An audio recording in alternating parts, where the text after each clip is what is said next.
I'm Ben. We're AutoSave. Welcome to our Today channel. we're watching Fullmetal Alchemist Brotherhood Season 1, Episode 31. Last episode, we had the privilege of getting to watch some of the atrocities that were committed in Ishbal. That's great. Love it. Love watching Kimberly have a Philosopher's Stone and just go off. We're also now privy to a master that Roy had, that being Rise's father, Berthold. Jesus, last episode was crazy. I didn't know where you were going with that, so I was like, yeah, we were so lucky and privileged to get to see it, and then you like finished your sentence and I'm like, oh my gosh. Yeah. Yeah. Honestly, from last episode, I think my favorite part of it was definitely the getting to know Rise's character a little bit more. Oh, yeah. We get a tattoo on her back, you know, we get the idea of like her father's research. We had a really great dynamic between her father and Roy, and then obviously Riza and Roy to be paralleled with Winry and Ed in terms of like developing the eyes of a killer, your childhood friend, the hands of a killer, the eyes of the killer, and Riza doing something that we stop Winry from doing. And Kimberly pushing Riza in some ways, being like, yeah, okay, you might feel the way that you do, but when you hit a shot, do you not feel a little bit proud or a little bit good about hitting that shot? Jesus. All right, you ready? Yep. Sweet. Hi, Dr. Marco. What's left of you?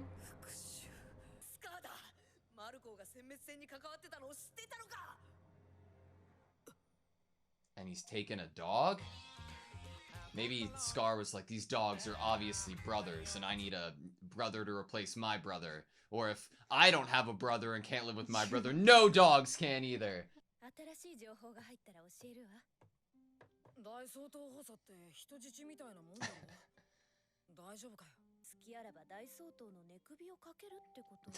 Good way to look at it, Riza. I love this song.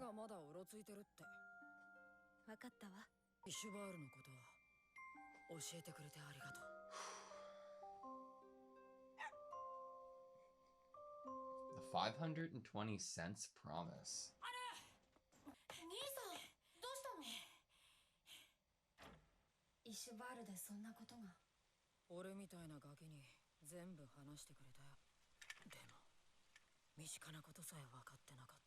Wow.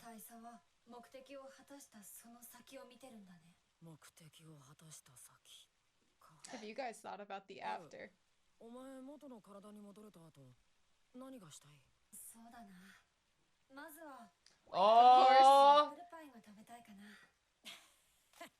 The food, I mean, that is something that we can call back on.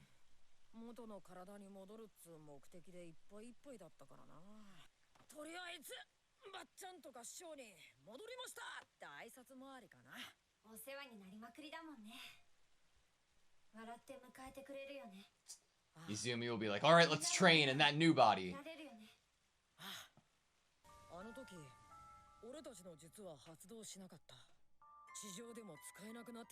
So fascinating. I'd be so embarrassed if that was like my first day at work.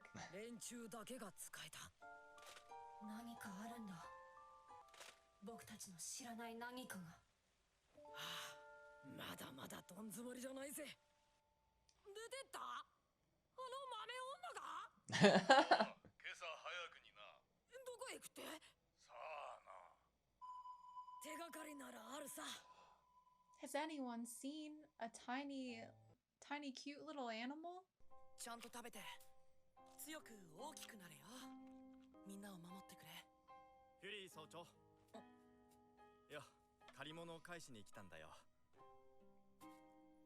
Of course, it's a chessboard. We were so happy to get here. Damn. Cold.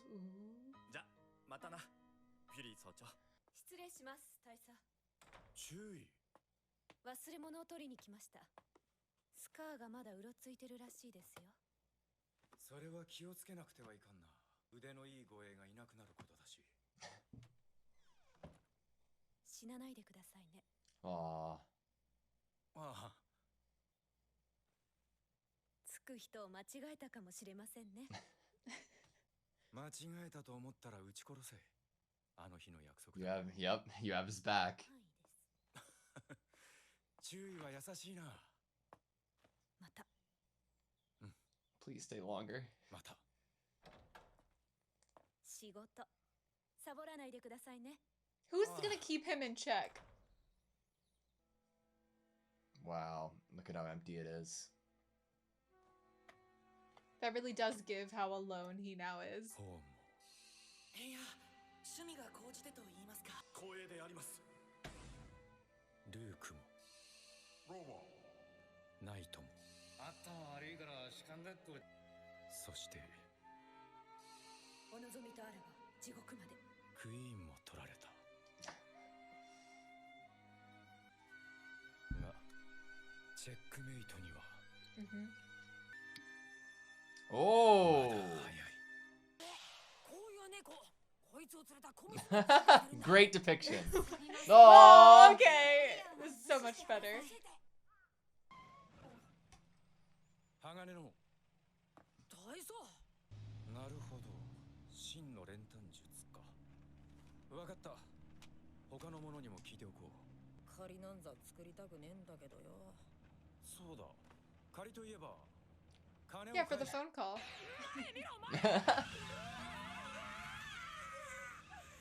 500センズ。 520センズだ。ごまかすな。 Interesting we choose that for the title I of the know. episode. すみません。やっぱまだ借りとく。大佐が大相当になったら返してやるよ。誰に聞いた。 Oh, this is gonna be interesting. 鋼の。金は貸したままにしておく。必ず返してもら I う。 love it. じゃ、そん時はまた小銭返す。民主制になったら返してやる。また借りて何か約束取り付けてやる。つまり私はかなり長生きせねばならんということか。そうだよ。注意とかに心配かけてんじゃねえよ。 Don't go worrying the lieutenant. またな。 That's the significance of the name of the episode. That the promise is that he is going to become king. よ。あら、ロイさん、おひさん。バネッサ。久しぶりだね、ロイボ。こんばんは。マダムクリスマス。 Madam Christmas. 元気だったかい？ What a いや name. 全然ダメ。何飲む？病み上がりなんでね。酒はダメなんだ。 Ooh, that must have been what was in the chess piece. Yeah. あいよ。 I love when madams also have like a network of information. のマダムクリスマスという女性からお電話です。おお、この年寄りにご指名だよ。 Yes. Fullmetal Alchemist。バカを守りきれず。 Oh. おい、何すんだ。それでも八百家に選ばれし一族のものか。やめろって。ないのか。筆ないのか。ごめんなさい、じいさま。 Grandfather. ごめんなさい。バカ者。バカ者。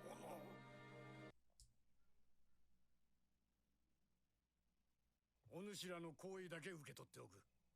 これ以上の助けはいらん。我々で何とかする。でも、ほっとけないですよ。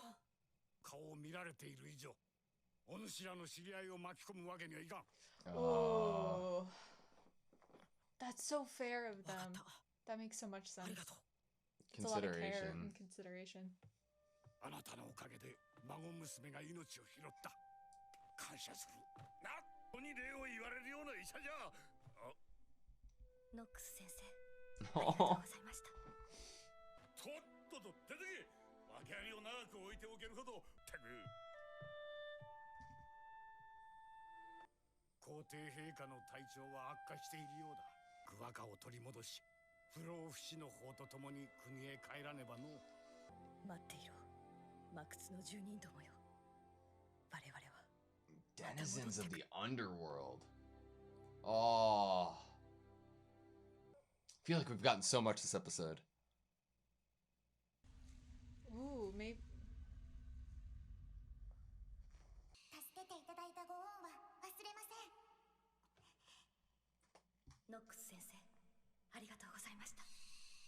今さらいしゃずらかよ。 Now, yeah. Your patient's leaving you alive and thankful. はいよ。どなた？あ、こんばんは、父さん。久しぶり。What? あなた、元気？おお、でかくなったな。お前、痩せたんじゃないか。あなたこそ。仕事、忙しいの。What has them visiting right now? 死体の相手。いや、今週は生きた患者を2人ほど治療したな。笑えるよな。この俺が人命救助だったよ。父さん、俺、医者を目指してるんだ。父さんが石バール以来ずっと苦しんできたのは知ってる。それでも父さんは医者を辞めようとはしなかった。俺は医者である父さんが好きなんだ。バカ野郎な。うわ、散らかってるな。 Hey, it's cleaner in here. お父さんがコーヒー入れてくれてる間に片付けましょう。もしも神様ってのがいるなら見逃してくれよ。こんな俺でもよ。家族とコーヒー It's 飲むぐらい okay の for 幸 someone like せは me to want. 願っていいよな。 What the fuck? Never include him in the story again. これでイシュバールは完全に国軍の管轄に入った。石は返してもらおう。No, you won't. 何をするキンブリー。さて、これで賢者の石のありかを知るのはあなた方だけですね。 So we just kill you, so now no one knows. What? Is that why he ended up in jail? Because they all died? And has he just been biding his time with the Philosopher's Stone? おっと。やろう、キンブリー。釈放だ。 You're being released. 大体なんで士官5人殺して死刑になってないんだよ、お前。どんな手使った？いいえ、何も人徳じゃないですか。 My natural virtue. Mad bomber. 釈放するなんて何考えてんだ、お偉いさんは。 It is him from the opening with the hat. 看守さん、長い間お世話になりました。もう戻ってくるなよ。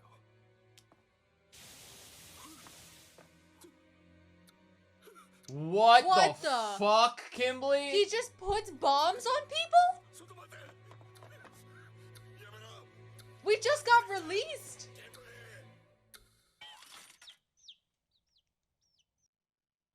What a prank. He's gonna have a heart つ attack. まらないおもちゃです。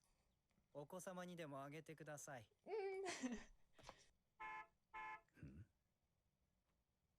Who's waiting for him? 久しぶりだね、キンブリー。 Oh my god, okay. Envious. あなたたちの命令でしたか。 Wow. 人手が足りないんでね。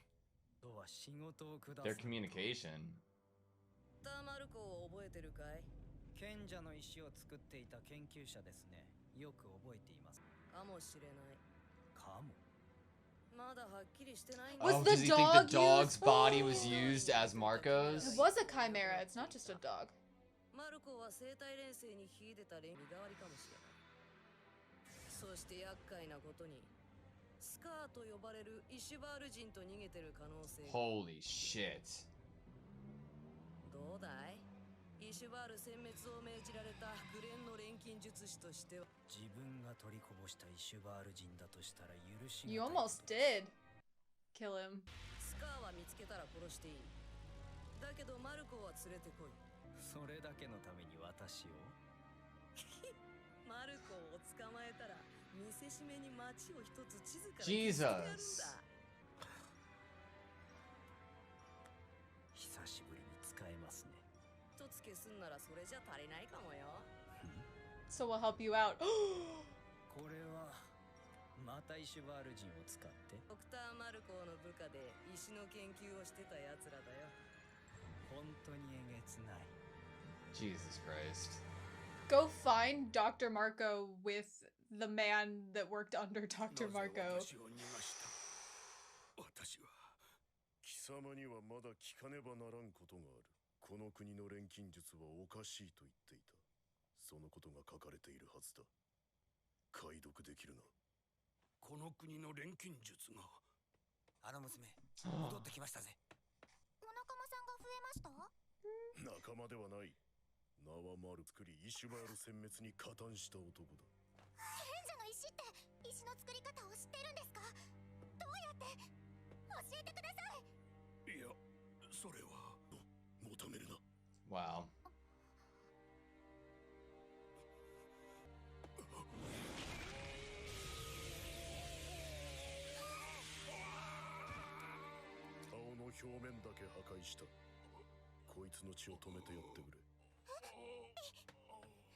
So he's not recognized? Wow. The cold! To the north!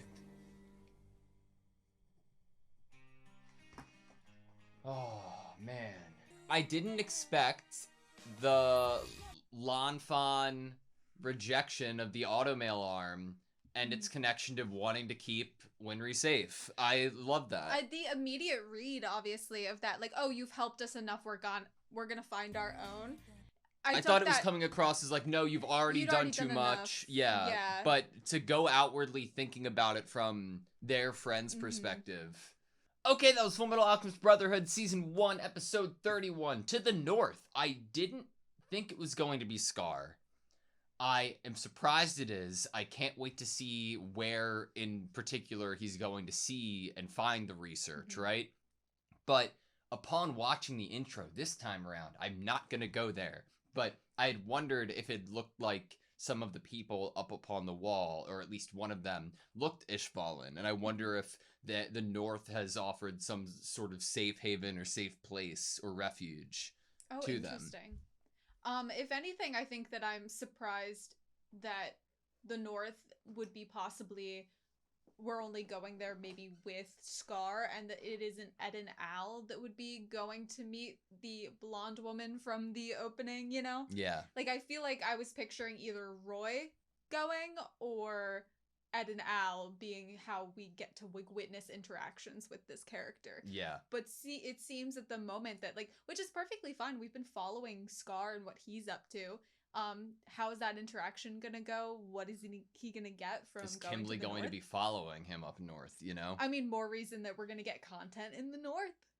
What city is going to be wiped off the map? Is it going to be a place up in the north and we're going to have to try to protect it? Scar is going to even have to try to protect it? Yeah, as brutal as it was, Scar did make the right call with Dr. Marco's face, especially if Kimberly, somebody who knows him, is going to be the one trying to identify them.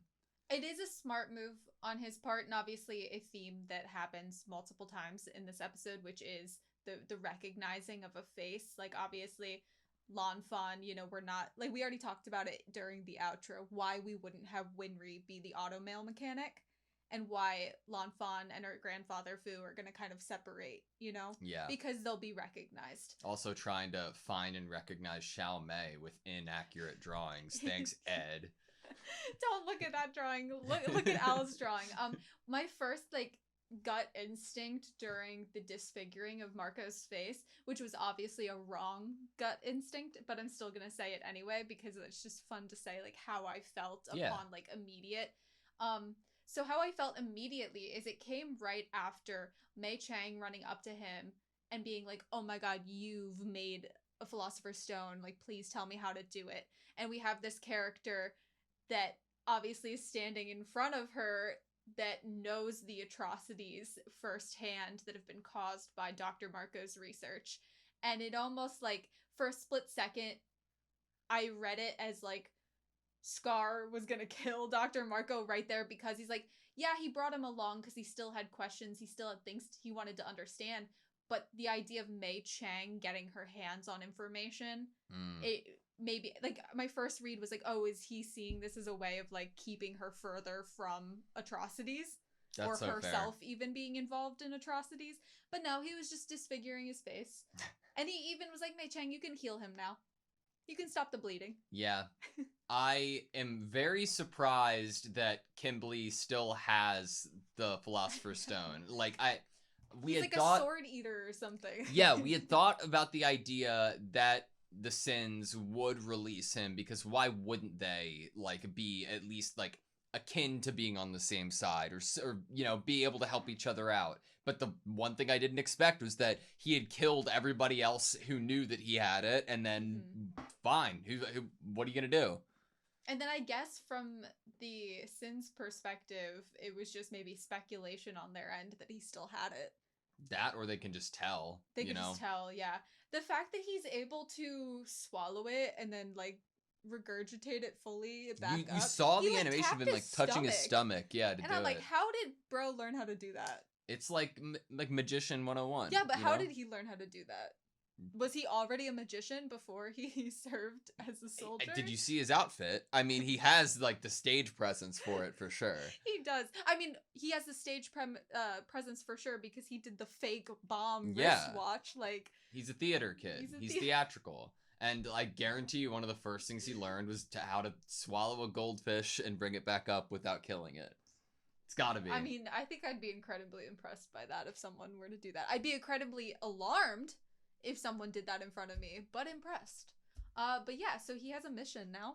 So he's been given the task to obviously find Scar and then bring back Marco, right? Great. But he's also been given, like, incentive a little bit. He's also been, it's not even like he's been given a task, because if anything, it's something he wants to do. He's just being given, I guess, like, permission to do it. Yeah. And it's to serve as a warning to wipe a town off of the map. And also, we get the idea that what he has left of the Philosopher's Stone would not be enough to wipe a town off the map. So we're gonna give you something we made out of like Dr. Marco's assistant. Yeah. I'm scared of Kimberly, I'm not gonna lie. I feel like I would kill to see him and Scar come hand to hand, and I would love Scar to beat the shit out of him. Yeah. But I don't know, man. He has a Philosopher's Stone. What can you do? How do you beat Kimberly with a Philosopher's Stone? So here's the thing. How do you beat that? Like, saying that the alchemy in that land is strange. If the alchemy in that land is used and to create a Philosopher's Stone, could you make the argument that that Philosopher's Stone and how its makeup was made could also be strange in that same way? Can you apply that strangeness that alchemy in this land has to what Father does and to his ability to shut it off? Can alkahestry, since it is not affected by Father, would alkahestry be like the antonym, like the kryptonite to these Philosopher's Stones? How deep does the word strange go? Yeah. Because obviously something can be strange to you if it's not your day-to-day norm that you grew up with in your country. Even if it's different. It can be literally just the simplest, most honest of difference, and it could be strange because it's been built up differently or founded differently, but it can extend so far. Yeah. Goodness. Okay. Something else that we have Madam Christmas. Madam Christmas. Vanessa and Madam Christmas. I don't know. My initial interpretation is just like some deep like network of communication, and obviously we see the phone call and it connecting back to our roots, but holy shit, I didn't know Roy had this much game. It's not unheard of to have a madam kind of work a little bit in the underworld to some extent, a network having a lot of intel. You know, important people might be coming and frequenting the establishment. We might have moles, and we might have friends in high places kind of thing. Yeah. But obviously I think the kind of callback to this identifying of what we have here is the identifying of someone that's within the military that isn't one of Roy's people, that is still trustworthy. Like, we get, obviously, the whole meeting with Bradley and Roy was spurred on by Roy being like, oh, well, this is a friend of a friend, he's probably trustworthy, and then he ends up being taken to the room of all the men that know exactly what Bradley is and don't give a shit. And so this is just like, we're like, okay, so we're not alone. We get him realizing that upon him going through the chess pieces. I love the chess piece sequence. The empty sequence. room where all the desks are, where they all used to sit. They'd just gotten to Central, and they were all getting to come here together, and now they're all being dispersed, and he's going through the chess pieces, and he's like, my knight. and then he said, "My queen," and I was like, yes, she is your queen, you're right. But then to like unscrew, it was the king. I've never played chess. Yeah. The king is what had the note in it. Interesting. Question: did Al and Dr. Marco, what was their, or sorry, not Dr. Marco, Dr. Knox, what was their conversation in episode 29? Because like we get Mei Chang and Lan Fan. Is that when we cleaned the house? I'm pretty sure it's when we cleaned the house. And it was still said to be messy when his family arrived. Yeah. They should have seen it before. Just kidding. They probably would have been like having heart attacks if they saw it before. I find it interesting because, like, I guess this episode gave me something I loved, which was getting to see Ed and Al talk about what they'd want to do after their goal and after they've achieved it, which I definitely want to talk about. But when I saw, like, Ed telling everything to Al about what he learned from Ryza, which is great in of itself, I was wondering, like, yeah, well, Knox obviously has been around all the fucking tragedy of it too. And been very having a hand in it, definitely. Yeah, and I was wondering if he had said anything about it to Lan Fan and Mei Chang and Al before they had all left. But I don't know if it ever got anything past like the surface level of cleaning the house. He and stuff. definitely doesn't seem like the type who would have divulged too much information to them. Yeah. It seems like he's so haunted by what he did, that I feel like he doesn't really want to talk about too much, and he does keep it rather surface level, like, you're my patient. But then we get, like, once his son shows up, the idea of, like, he treated 2 live patients. Yeah. How special, rare, and meaningful that is to him in this moment. And so I just want to talk about Dr. Marco and Dr. Knox, like, what we're doing with the combination of both of those doctors is something that Dr. Knox says is it okay for someone like me to have happiness and get to drink coffee like with my family? He doesn't only say it, he pleads, God, if you're out there, let this slide. I got so emotional in the scene, and I didn't know I could for Dr. Knox in a situation like this, but him pleading to God with that broke me. And what we have with both doctors, when we first met Dr. Marco, he's so against what he has done in the past that he fled. He changed his name and he was living as an actual doctor, treating a town of people under another name. Yeah. He was trying to hide from what he had done, and he was so against Ed even like touching the idea of a philosopher's stone. Like, do not do it. Like, do not. It's hell. And so both of these doctors, they're fully aware of what they've done, and they're fully against it. They're fully pleading for mercy, if you will. They're trying to make it up in their lifetime. Well, at least Dr. Marco was trying to make it up to some degree in his life. And I feel like Dr. Knox is now kind of getting that chance through being forced into treating 2 live patients. Yeah. And the impact that all of these young people have had on his life by coming to stay at his house and thanking him upon being treated and leaving. The impact that is made on him is then just, he gets another just punch in the heart in a good way when his ex-wife and son show up because his son wants to tell him, Dad, I want to be a doctor. Like, the idea of someone who's done something awful in their past wanting to then maybe do something positive later on in their lives. I know that you've been tormented ever since you got back from Ishval. Even so, Dad, you never gave up on being a doctor. I love this because it comes after, like, him recounting Mei Chan thanking him, and then thinking about all the fucked up shit he did. And, like, if you've done something horrific in one category, right? If you're a painter and all you've done is paint by killing people, this is an awful analogy. If you are a medical professional and you have used that prowess to do horrific experimental things, every time that you reach for that blade and try to do something good with it, you are going to be hit with the flood of guilt and trauma and horrific actions that you've done, is that if you are human with a conscience. And I feel like his son is able to identify that, and that's what I love you, Dad, for being a doctor. I feel like that's acknowledged, that trauma of like, you've gone through this shit, but you're still doing stuff. You're still helping people. So yeah, it makes me think of the idea of like what hands do in this world. Your hands are for helping people and making their lives better, Winry, not killing them. Did he become a coroner instead of a doctor because of the idea of him feeling like his hands were dirty? Did he feel unworthy to treat patients that were alive and more comfy with corpses after everything that he dealt with in Ishval?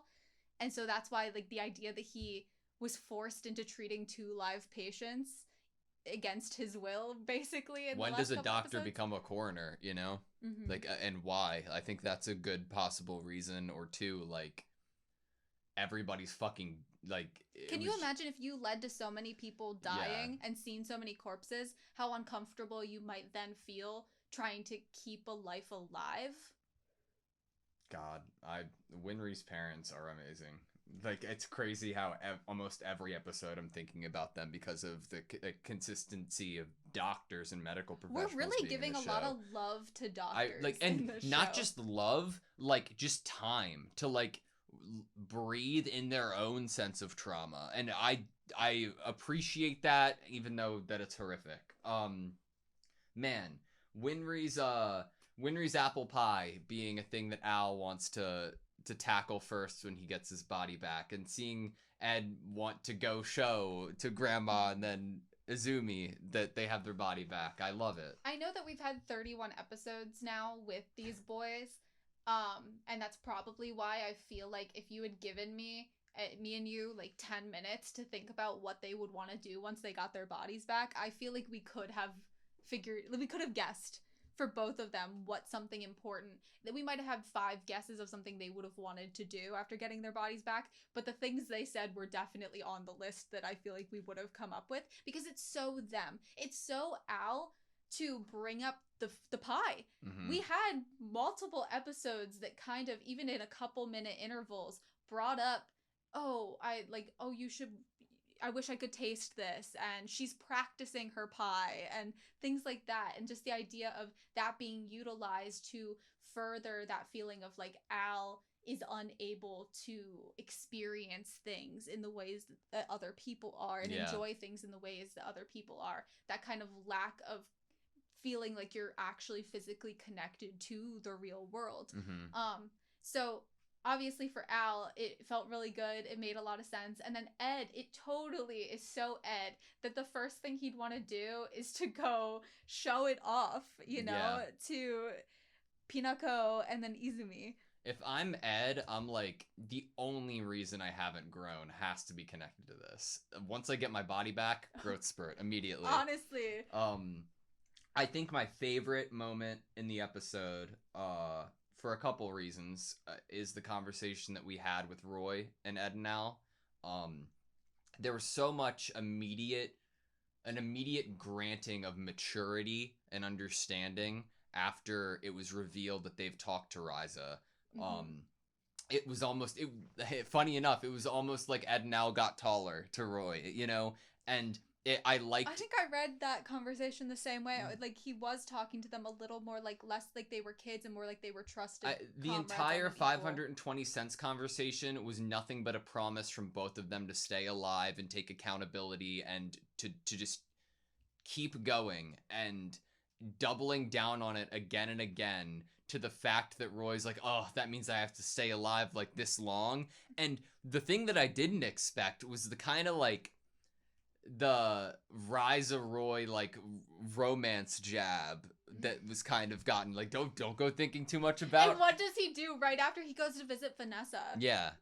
But Roy's expression was like, what? I know, right? Like, he was so caught off guard. Like, what, are we that obvious? That's by far, I think, my favorite moment of the episode. It's the name of the episode. Yeah. So. I just love it because in of itself, you can only create that by laying the foundation of the whole borrowing the 520 pence before, but looping it in with a promise that, Like, and that being the info drop that Roy realizes they know more than they did previously of Roy's goal, his ambition of what he wants to become. And now they're holding stake in it. What Ed and Al are doing here is they're holding stake in his dream in the same way that last episode showed to us the stake that Ryza's putting into Roy's dream. And now this conversation with Ed and Al is like, we now own stocks. Yeah. We now are a part of your dream. There wasn't a conversation like, do you want to be part of the team now that you know everything? No. We've already we know, we're on board. We're on the train.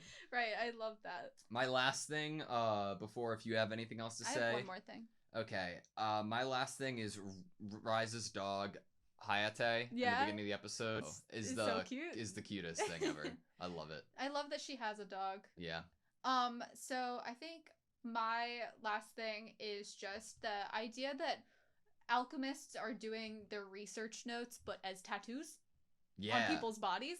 And we now have that with both Ryza's back and with, obviously we've had it for a while with Scar's arm, but we're talking about the research both in last episode with Ryza. Oh, my daughter's research, my research, my daughter has it. She literally has it. It's on her back. And we have now Scar bringing up the tattoo in a way that it hasn't really been brought up before.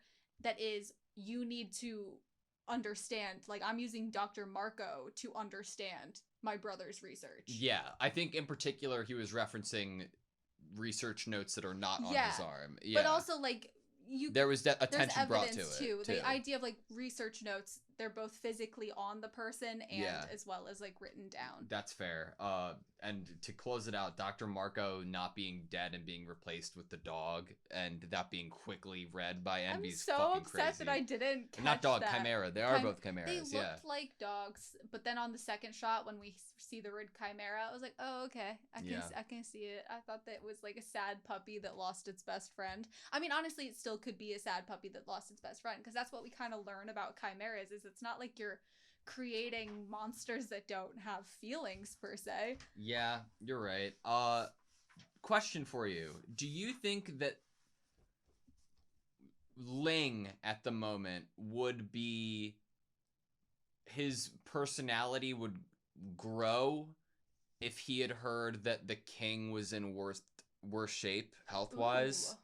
Because like that was like a kind of a subtle piece, but not really subtle, like that was given to us. And you have to think like what Ling's motivation and like oh shit, we have to accelerate this, like what that could look like. I think that's a good point to bring up, because twice in this episode do we have the secret relaying of information, but not secret, more just like coy relaying of information, like the note that was then given over to Madame Christmas, or like Ryza walking into Roy's office to get things she left behind, but purely just to tell him that Scar's like out and about again.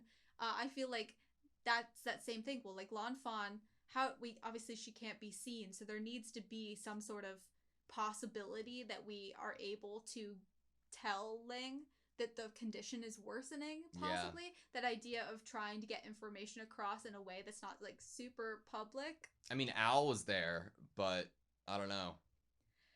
We'll see. I do wonder what it would do to him if he did hear there was like a ticking clock, more so than there even was upon his entering of this country. All right, that's all I have. Yeah, you? Me too. Thank you guys so much for watching this video. Please like, comment, subscribe, and we hope to see you next time.